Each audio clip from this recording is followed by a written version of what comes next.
Welcome sa DRS 2.0. Fresh at nagbabagang happenings bang hanap mo? Mga padabarkads man yan o mga trending topics? Pwes, sagutan natin yan.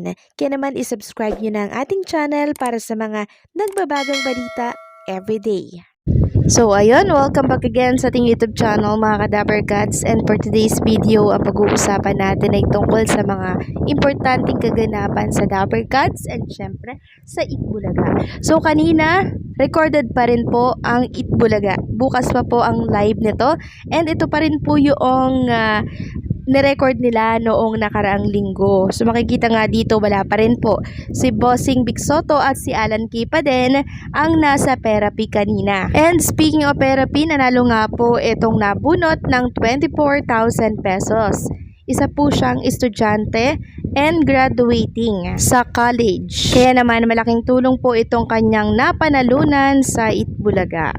Next topic naman pag-usapan natin mga Kadabarkads ang tungkol dito kay Atasha Mulak. So may bago po siyang Instagram story. Ito po yung kanyang ini-endorso na Palmolive Naturals. And makikita nga dito na napakaganda po ni Atasha Mulak. Bagay na bagay talaga siya paging endorser po ng mga shampoo, sabon. Grabe no, ang dami pong mga brand na ini-endorso ni Atasha Mulak. Ibig sabihin lamang nito mga Kadabarkads, talaga namang nakikita po ng mga advertisers kung gaano po kagaling mag-market nitong si Atasha. And hindi lang yan mga Kadabarkads, dahil itong Vision Express na hawak din po ni Atasha Mulak, binida rin po ni Atasha sa kanyang Instagram account ang video ng isang netizen. So makikita nga dito ang napakalaking LED mga Kadabarkads, sobrang laki. Then nasa parang hallway to. Then nagniningning po dito ang picture ni Atasha Mulak. Nakakatuwa lang kasi pinagpipiestahan ito ng mga nag-iidolo po sa kanya. Ayan nga po, at may pa-video sila sa kanilang account na siyang hindi po nakalagpas kay Atasha. Kaya naman, nirepost niya po ito sa kanyang Instagram story. Samantalang good news naman mga Kadabarkads, dahil isang netizen po ang ating nakausap na may malaking plano daw po si Mr. MVP para sa Itbulaga. Isang studio complex daw po ng TV5 ang bubuin anytime soon. So nakakatuwang malaman po mga Kadabarkads na meron po palang pinaplano si Mr. MVP para po sa Itbulaga. So dapat lang naman yun mga Kadabarkads, kasi napaka-profitable po ng noontime show na Itbulaga, no? Talagang every noontime talagang tinututukan po ito ng mga viewers online and television. Kaya hopefully mga Kadabarkads matuloy po itong pinaplano ni Mr. MVP para po yan sa mga Dabarkads natin. And kung matuloy ito mga Kadabarkads, magandang regalo ito para po sa pagsalubong ng 50 years anniversary ng Itbulaga. So 4 years na lang mga Kadabarkads, going 50 years na po ang Itbulaga. Next topic naman pag-usapan natin ang tungkol dito sa write-ups po na binahagi ng isang article. Sabi nga dito, MVP rising in TV wars. Dominant GMA's throne looking a little wobbly as TV5 RPTV gain ground. So unti-unti na po mga Kadabarkads na nananalo ang TV5 laban po dito sa katapatan po nilang mga network. Sabi nga dito, GMA Network may still be the king of the free TV jungle, but the crown's looking a little shaky as bilyonaryo Manny B. Pangalinan's media beast keeps eating into its audience. Ayan mga Kadabarkads, napakalinaw po ng sinabi dito.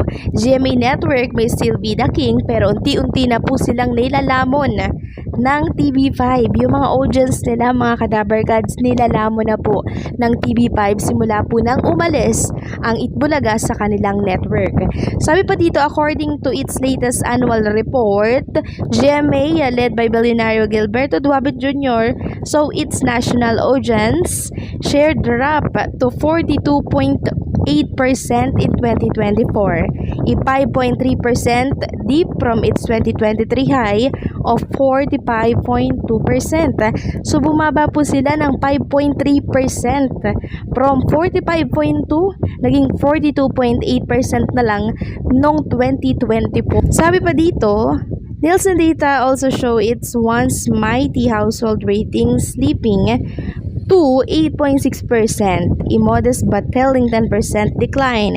And it was not just GMA that took a hit. JTV, its not so hot sister channel, also stumbled hard.